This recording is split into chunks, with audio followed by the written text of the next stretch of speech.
বড়লোকদের বানানো কিছু সামাজিক নিয়ম পালন করতে গিয়ে মধ্যবিত্তের জান যায়, মান যায়, কষ্ট হয় ও পাপের পাহাড় তৈরি হয়ে যায়। বিয়েতে 50 জন 100 জন বরযাত্রী যাওয়া নেওয়া বড়লোকের বানানো নিয়ম, ইসলামের নয়। ইসলামে আছে 2-4 জন নিয়ে মসজিদে বিবাহ সম্পন্ন করা। যৌতুক দেওয়া বড়লোকের বানানো নিয়ম, শখ করে জামাইকে যৌতুক দেয়, যা এখন মধ্যবিত্ত গরিবদের উপর চাপিয়ে দেওয়া হয়েছে। ওই বাবাকে উপঢৌকন বা হাদিয়া দিয়ে মেয়ে নিয়ে যেত। বিয়েতে রোস্ট, কোরমা, মাছ, ডিম, দই, মিষ্টি, 7 আপ সবগুলো বড়লোকের বানানো রেসিপি, যা মধ্যবিত্তদের উপর চাপিয়ে দেওয়া হয়েছে। হাদিসে আছে খেজুর বাতাসা দিয়ে বিয়ে সম্পন্ন করা। বিয়েতে গান বাজনা করা বড়লোকের নিয়ম, যা এখন গরিব মধ্যবিত্তরাও করে। টাকা নষ্ট করে এবং গুনাহ তৈরি করে, গুনাহ হয়।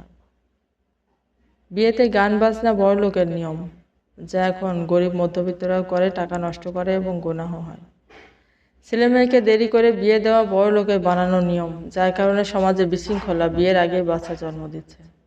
বিয়েতে পার্লারে সাজা, গায়ে হলুদের অনুষ্ঠানের খরচ, ছেলের বাড়িতে কসমেটিক্স, পোশাক সামগ্রী পাঠানো বড়লোকের নিয়ম।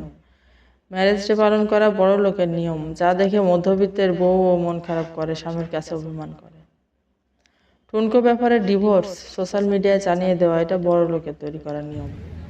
জন্মদিন বড়লোকের তৈরি করা নিয়ম, যা দেখে মধ্যবিত্তের বাচ্চারাও বায়না করে, ইসলামে হারাম।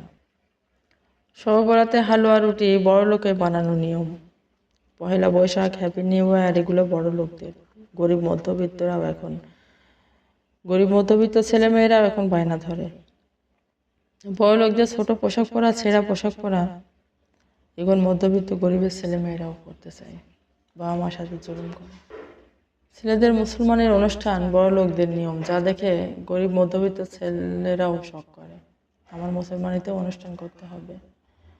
মারা যাওয়ার পর যে কুলখানি করা হয়, এটা বড়লোকের বানানো নিয়ম, যা এখন মধ্যবিত্ত গরিবদের উপর বাধ্যতামূলক হয়ে গেছে।